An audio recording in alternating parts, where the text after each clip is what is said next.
နော်မနေ့ကဖုန်းပြောထားတဲ့ဒီဖုန်း call ရဲ့ recording လေးပေါ့နော်ရှာခုနပဲဒေချာနားထောင်ရတယ်ပေါ့နော်အဲတုန်းက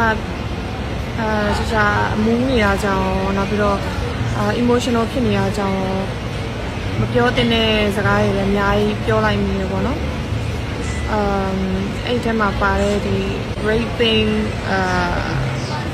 ဆိုတဲ့ဥစ္စာလေးရှာမူးတဲ့ချိန်မှာပြောလိုက်မိတယ်ပေါ့နော်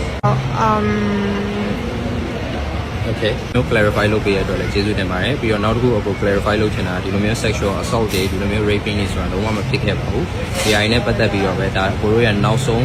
final video ဖြစ်ပါတယ်ဒီဟာနဲ့ address လုပ်မယ်အခါပေါ့နော်အဲ့တော့ရှေ့လျှောက်လဲဒါနဲ့ပတ်သက်ပြီးတော့ကိုတို့ဆက်ပြီးပြောဖို့မရှိဘူးအခုလောလောဆယ်လဲအကိုရဲ့ Patricia ရဲ့တကယ်နဲ့ဒါ public place မှာကိုတို့ထမင်းစားနေတယ်နှစ်ယောက်စလုံးလဲ relationship က okay တယ်နှစ်ယောက်စလုံးလဲ she's in a safe place against her will နဲ့ဒီမှာနေနေရမဟုတ်ဘူးအကိုတို့အလုပ်လုပ်ဆရာရှိလို့ professional အလုပ်တွေလုပ်ဆရာရှိလို့ဒါ Patricia လည်းဒီမှာရှိနေတာဖြစ်တယ်ပေါ့နော်အဲ့တော့အဲ့ဒါနဲ့ပတ်သက်ပြီးတော့ Patricia လေးနည်းနည်းပြောပြပါဦးဒီမှာအလုံးလုံးဖို့ရောက်လာတာပေါ့နော်ပြီးတော့နှစ်ယောက်စလုံးလည်းအခုကအဆင်ပြေရစိတ်လိုလိုက်ပြီးတော့မပြောတဲ့အားတွေပြောလိုက်နေတာပေါ့နော်Okay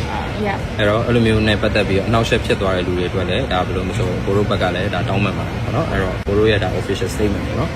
ဒီဟာနဲ့ပတ်သက်ပြီးရင်လည်းနောက်ပိုင်းကိုတို့ထပ်ပြီးတော့ address လုပ်ဖို့မရှိတော့ဘူးအကိုတို့ကတော့အလုပ်လုပ်ဆရာရှိရတယ်ဆက်လုပ်မယ်ရှေ့လျှောက်ရိုက်ဆရာရှိရတယ်ဆက်လုပ်မယ်ပြီးတော့အကိုတို့ရဲ့ professional relationship ကလည်းခုနလိုပဲ